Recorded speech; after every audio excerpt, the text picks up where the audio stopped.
नमस्कार श्रोताओं, तो हाजिर हुए हैं दिन भर की प्रमुख खबरों के साथ। तो इससे पहले खबरों का अध्ययन विस्तृत रूप से करें, निवेदन रहेगा कृपया चैनल को जरूर सब्सक्राइब करें। तो पेश है आज दिन भर की प्रमुख खबरें। ओएमआर शीट की स्कैनिंग पूरी, 13 पोस्ट कोड की लिखित परीक्षा का नतीजा जल्द। हिमाचल प्रदेश राज्य चयन आयोग हमीरपुर ने 13 पोस्ट कोड की लिखित परीक्षाओं के नतीजे घोषित करने के लिए प्रक्रिया शुरू कर दी है। इन पोस्ट कोड के तहत कुल 54 पदों को भरा जाना है। इन भर्तियों की लिखित परीक्षाओं की ओएमआर शीट की स्कैनिंग का कार्य आयोग ने लगभग पूरा कर दिया है।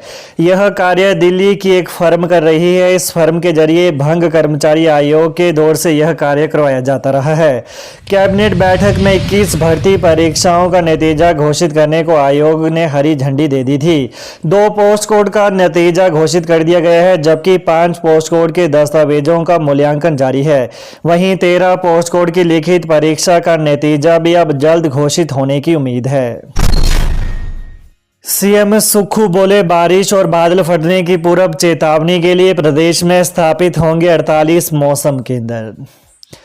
हिमाचल प्रदेश में मौसम संबंधी आंकड़ों की सटीकता और जलवायु संबंधी चुनौतियों से त्वरित निपटने के लिए मुख्यमंत्री सुखविंदर सिंह सुक्खू की उपस्थिति में प्रदेश सरकार ने भारत मौसम विज्ञान विभाग यानी आईएमडी के साथ एक समझौता ज्ञापन हस्ताक्षरित किया। इस समझौता ज्ञापन के अंतर्गत प्रारंभिक चरण में प्रदेश में 48 स्वचालित मौसम केंद्र स्थापित किए जाएंगे, जिसके माध्यम से मौसम संबंधी पूर्वानुमान और तैयारियों के लिए वास्तविक समय के आंकड़े उपलब्ध होंगे।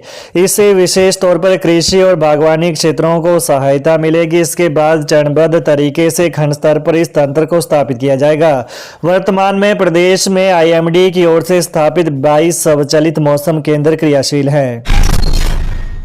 मस्जिद में अवैध निर्माण मामले पर वक्फ बोर्ड ने दिया जवाब, 5 अक्टूबर तक टली सुनवाई।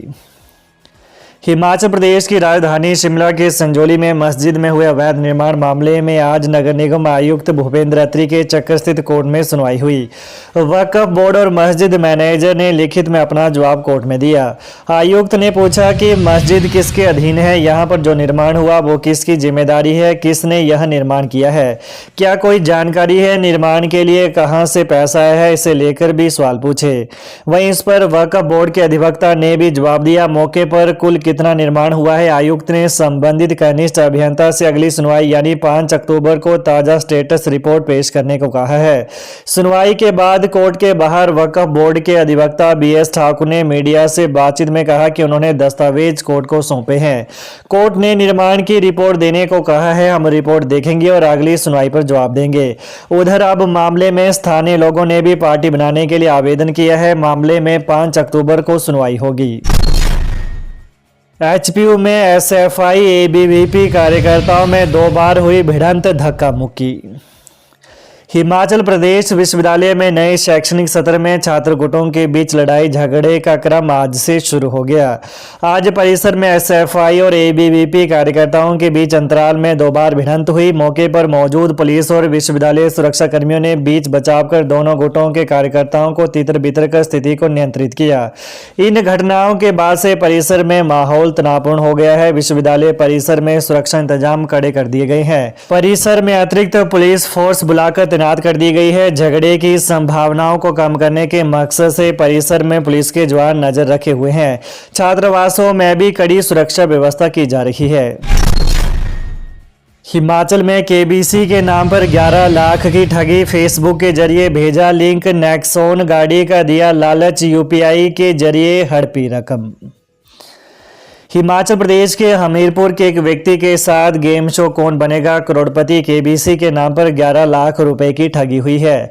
व्यक्ति की शिकायत पर पुलिस ने मामला दर्ज कर आगामी कार्रवाई शुरू कर दी है। पुलिस के ध्यान में मामला आने के बाद उसके अकाउंट में 2 लाख रुपए की राशि बैंक में होल्ड करवा दी गई, मगर बाकी की राशि फेसबुक के जरिए ठगों ने अकाउंट से ड्रॉ करवा ली है। पुलिस के अनुसार हमीरपुर के साथ लगते ख्या गाँव के एक व्यक्ति से केबीसी के नाम पर यह ठगी हुई है। से केबीसी में 8.5 लाख रुपए के कैश प्राइज के नाम पर छात्रों ने यह रकम ऐंठी है। पीड़ित व्यक्ति हमीरपुर में ज्वेलरी की दुकान में काम करता है। हिमाचल के 3 जिलों में फ्लैश फ्लड का अलर्ट, शिमला में झमाझम बारिश, कल से कमजोर पड़ेगा मानसून, सीजन में 21% कम बारिश। हिमाचल प्रदेश के 3 जिलों में आज बारिश व फ्लैश फ्लड का अलर्ट दिया गया है। यह चेतावनी शिमला, सोलन व सिरमौर जिला को दी गई है। इसे देखते हुए लोगों को सावधानी बरतने को कहा गया है। अन्य जिलों में आज मौसम साफ बना रहा। बता दें कि मौसम विभाग की चेतावनी के बीच दोपहर बाद शिमला में भी तेज बारिश हुई। मौसम विभाग के अनुसार कल से मानसून कमजोर पड़ेगा और 12 सितंबर तक ज्यादातर भागों में धूप खिलेगी। इससे तापमान में हल्का उछाल आएगा। प्रधानाचार्य, हेडमास्टर सहित अब सेंटर हेड टीचर और एचटीबी स्कूलों में लेंगे कक्षाएं, आदेश जारी। स्कूलों के प्रधानाचार्य और हेडमास्टर अपने प्रशासनिक कार्य के अतिरिक्त स्कूलों में कम से कम एक कक्षा में अपने विषय को पढ़ाएंगे। इसके अतिरिक्त प्राथमिक स्कूलों के सेंटर हेड टीचर और हेड टीचर भी जेबीटी के समक्ष अध्यापन कार्य करेंगे। प्रधानाचार्य और हेडमास्टर, सेंटर हेड टीचर और हेड टीचर के अध्यापन संबंधी कार्यों को इनकी ACR व APR में भी अंकित किया जाएगा। सरकार के ऐसे आदेशों के बाद शिक्षा विभाग ने भी सभी जिलों को इस संबंध में आदेश जारी कर दिए गए हैं। इसके अलावा प्रदेश में शिक्षा के स्तर में सुधार एवं कम नामांकन वाले स्कूलों का पुनर्गठन किया जा रहा है, जिसके तहत यह आदेश जारी किए गए। इसके अलावा प्रदेश के सभी स्कूलों में प्रातःकालीन प्रार्थना सभा में बच्चों के लिए शारीरिक व्यायाम करना अनिवार्य होगा, जिसके लिए कम से कम 15 मिनट का समय निर्धारित होगा तथा शारीरिक शिक्षक ही ये जिम्मेदारी निभाएंगे। शारीरिक शिक्षक जिस भी स्कूल क्लस्टर में तैनात है वे स्कूल में सभी कक्षाओं तथा स्कूल क्लस्टर में शामिल सभी स्कूलों के बच्चों को शारीरिक व्यायाम और खेल गतिविधियां करवाएंगे। सीएम सुक्खू बोले, सारण जल विद्युत परियोजना के लिए सर्वोच्च न्यायालय का रुख करेगी सरकार। मुख्यमंत्री सुखविंदर सिंह सुक्खू ने आज ऊर्जा विभाग के अधिकारियों के साथ हुई बैठक की अध्यक्षता करते हुए प्रदेश के लोगों को अधिकतम लाभ पहुंचाने के लिए हिमाचल प्रदेश के उच्च दावों को न्यायालय में पेश करने की आवश्यकता पर बल दिया। उन्होंने कहा कि जोगिंद्रनगर में 110 मेगावाट की सारण जल विद्युत परियोजना को हिमाचल प्रदेश को सौंपा जाना चाहिए, क्योंकि पंजाब के पक्ष में इस परियोजना की पट्टा अवधि यानी लीज समाप्त हो चुकी है। कहा कि राज्य सरकार इस संबंध में सर्वोच्च न्यायालय का रुख करेगी। सर्वोच्च न्यायालय को पंजाब सरकार को यह परियोजना हिमाचल को सौंपे जाने के लिए दिशा निर्देश देने का आग्रह किया जाएगा।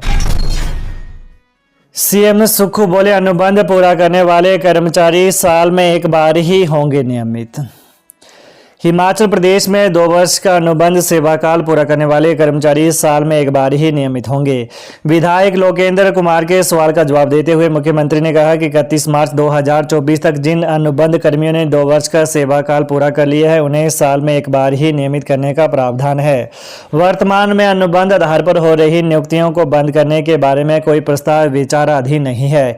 वहीं उप मुख्यमंत्री मुकेश अग्निहोत्री ने कहा कि श्री आदि हिमानी चामुंडा देवी रज्जू मार्ग निर्माण का मामला भी उच्च न्यायालय में विचाराधीन है। ऐसे में इस परियोजना को आरंभ करने की समय सीमा अभी तय नहीं की जा सकती। तो ये रही दिन भर की आज की ताजा खबरें। तो खबरों को जानने के लिए कृपया चैनल को अभी सब्सक्राइब कर लें। धन्यवाद।